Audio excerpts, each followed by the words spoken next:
Imagine you're going to have a baby brother, and you decide to have him kidnapped, so you won't have to share anything. Le Petit Nicolas is a French-Belgian family comedy film released in the year 2009.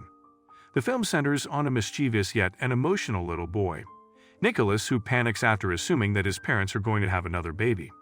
Now Nicolas isn't ready to share the love of his parents, so he along with his friends plot a scheme to get the baby kidnapped and left in the jungle. Yeah, kids are weird. At the start of the movie, Nicolas introduces himself along with his school friends, parents, and neighbors. Nicolas is a playful little boy who gets into all sorts of mischief. In class, when his teacher asks him to write an essay on what do you want to become when you grow up, he goes blank. While all the students are busy writing the essay, Nicolas is distracted and unable to write anything as he doesn't know what he really wants to be when he grows up. Nicolas has a best friend named Alceste, a chubby little boy who loves to eat. He is so obsessed with eating that he dreams about food all day long. But unlike Nicolas, Alceste has a dream. He wants to grow up to become a minister. Nicolas' other friend Geoffrey comes from a wealthy family. He lives in a large house with a huge garden and a massive swimming pool. His wealthy father buys him whatever he wants, which has made him very picky when it comes to dressing. Clotaire is another one of Nicolas's friends who loves bikes. He brings an ultra-fast bike to school and wants to be a champion bike rider and dreams about becoming one all the time. He is always punished by the teachers for daydreaming and not paying attention in class. Eudes is a carefree boy and a bully at school. He lies to his friends that he has never been scolded by his parents for his bad academic result. However, that's not the case in reality, as he is always punished by his parents. Maybe that's the reason he wants to become a bandit. And in contrast to Eudes, Nicolas' friend Rufus wants to be a policeman, just like his father. But when it comes to mischief, he's the best. At school, he mimics the school staff all the time. Mr. Guillon is the playground guard and always likes to stare in the eyes, so the kids call him Guillon Soup and Staring Eyes.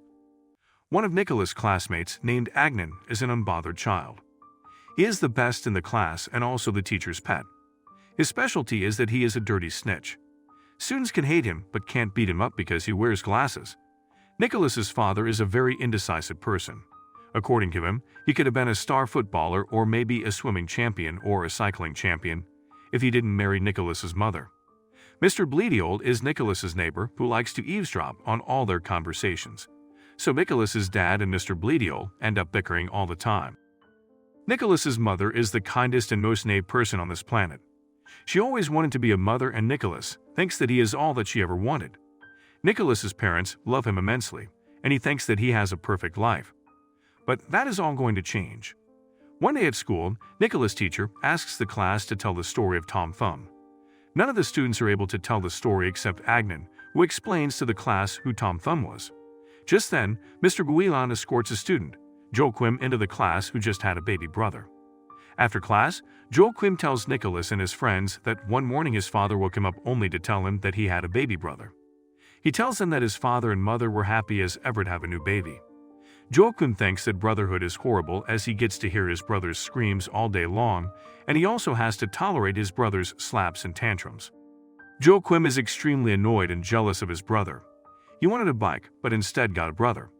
All the friends who have already experienced brotherhood tell Joachim that he is doomed, and soon he will be sleeping in the garage, and his brother will take his room. Nicolas, who is his parents' only child, listens to his friends' conversations keenly. After school, while walking with Joachim, Nicolas asks him if he knew before about his brother's arrival.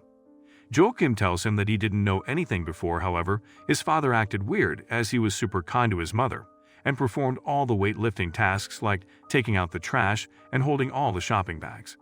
At home, Nicolas can't stop thinking about what Joachim said. He asked his mother how babies are made. Before her mother could answer his question, his father arrives home with a present for him from Mr. Mouchbone, his father's boss. Nicolas's father keeps running behind his boss to increase his pay because Nicolas's mother believes that he is being exploited. His parents often argue but also cooperate when needed to. Nicolas's father writes a thank you note for Mr. Mouchbone, but is still unsatisfied. His wife suggests calling Mr. Mouchbone and his wife over for dinner, as that's the only way to impress him. The next morning, Nicolas sees his father taking out the trash without grumbling, and all he can think about is what Joachim said the other day. At the breakfast table, He notices his parents' lovey-dovey attitude towards each other and his father being extra nice to his mother. So he assumes that he is going to have a baby brother. At school, Nicholas tells his friends that he is going to have a brother based on the signs that he noticed at home. It is a medical checkup day at school, and Nicholas realizes that Joachim is absent. He and his friends suspect that Joachim has been thrown out of his house due to his new brother's arrival. During the medical checkup, students' height, weight, eye power, and identifying skills are checked. Nicholas arrives home after school, and at the dinner table, Nicholas' father tells him that they will go into the woods this weekend to enjoy. But Nicholas is scared, and he starts to believe that his parents will leave him in the woods to abandon him. At school, Nicholas's friends suggest that he should buy something for his mother. This way she won't forget him after his brother arrives. But Nicholas only has 3 francs, so he goes to a flower shop along with Alceste and Rufus to buy flowers for his mother. Due to lack of budget, the 3 of them engage in a fight resulting in making havoc in the flower shop. However, Nicholas manages to get a flower worth 3 francs. He gives the flower to his mom, who is pleased to have it. Nicholas then decides to keep pleasing her mom so that she does not abandon him. He dresses according to his mom's choice and goes to gatherings without grumbling. At one of the gatherings, he meets a girl named Marie Edwige, who is always mean to him. She cheats during the games, puts makeup on Nicholas, and makes him do all the girly things. But Nicholas does not complain and quietly suffers everything to please his mother. The next morning, the time comes which Nicholas was most dreadful about: his parents taking him into the woods. In the woods, he locks himself alone in the car. His parents keep asking him to open the doors, but he refuses to listen, resulting in his parents pushing the car all the way to their home. They think something is wrong with Nicholas, considering his unusual behavior, so they call a doctor home to check him up. Nicholas, who is in a state of sorrow, spends time in his room thinking that he doesn't want to leave his mom ever. The next day at school, Nicholas' friends embark on a mission to help Nicholas. They form a group called LSED, Children. After school, the friends meet at their hanging spot, and only those students are allowed to enter who are aware of the password to their group LSED, Children. During the secret meetup, Nicholas' friends fight over who's going to be captain of the group. Nicholas scolds them and asks them to focus on the plan. Meanwhile, Nicholas' mother arrives at his father's office only to tell him that she is not ready to call his boss's family over for dinner. According to her, she is boring and will not be interesting enough for Mr. Mouchbaum and his family. Moreover, she does not have new clothes and jewelry to wear. To make his wife happy, Nicholas's father offers to take her shopping the next day, buy her a new dress, matching jewels, and even enroll her in driving classes. Meanwhile, Clotaire is unable to remember the password to their secret group and faces difficulty when Alceste does not allow him to enter into their hanging spot.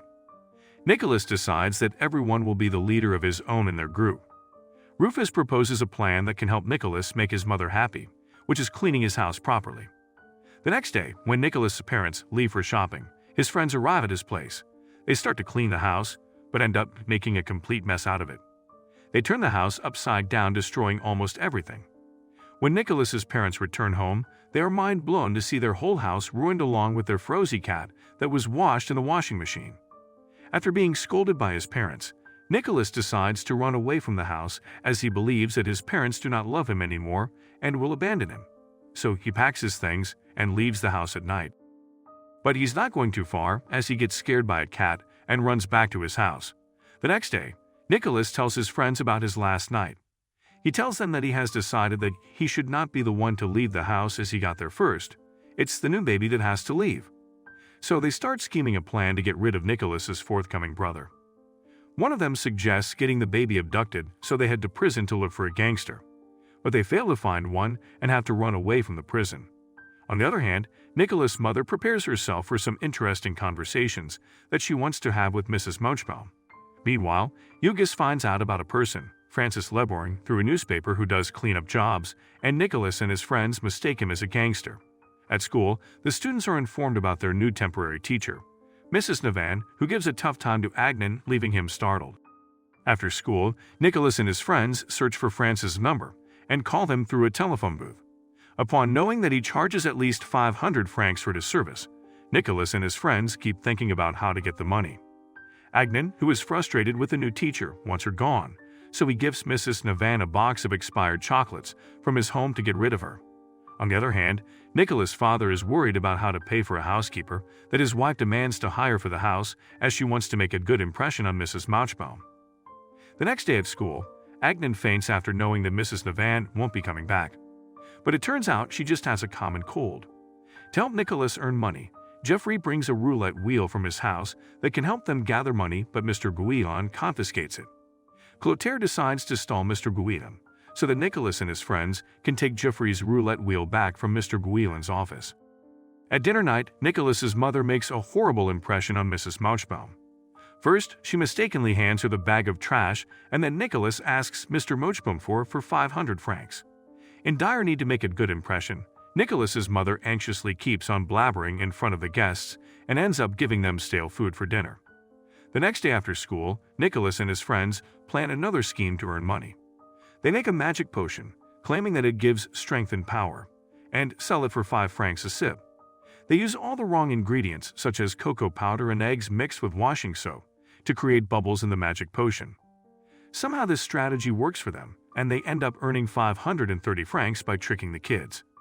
Nicholas then calls Francis Libourne to tell him that he has the money. Francis asks him when he should come to clean the car, which leads Nicholas to think that they need a car as well for abducting the baby. So Jeffrey manages to steal his father's Rolls-Royce by tricking his driver and driving like crazy all the way to his friends. Just when Nicholas is about to give Francis a call, he and his friends meet Joachim on the street with his baby brother in the stroller. Turns out he was absent from school because of the chickenpox he had. He tells his friends that brotherhood is the best thing that one can experience and that he loves his baby brother immensely. Nicholas is moved by what Joachim said and drops his plan of calling Francis. That day, Nicholas returns home all happy and cheerful, telling his parents that he is happy for the baby brother's arrival. Hearing this, his parents quickly correct him that he's not going to have a little brother anytime soon. Upon knowing the truth, Nicholas gets sad but leaves an idea to his parents that they should plan a baby. At the lunch table, his father cheers him up by making funny faces, and the three of them laugh their hearts out. A few days later, when Nicholas arrives home after school, he is happy as ever to know that a baby is going to arrive. He keeps on waiting for his baby brother to arrive and dreams about him all day long. On the day of the baby's arrival, Nicholas goes to the hospital only to find out that he had a baby sister. In a split second, all his dreams of raising a baby brother are shattered. He isn't happy with having a sister and thinks that she looks like a shaved cat. He tells his relatives that if only he knew that a baby sister was going to arrive, he could have asked for a dog instead. Everyone starts to laugh, and that's when he realizes what he wants to do when he grows up. And that is to make people laugh. Thank you for watching. We hope you enjoyed our interpretation of the film and that it provided some new insights for you. If you like this video, don't forget to give it a thumbs up and subscribe to our channel for more movie recaps. We'll see you in the next one.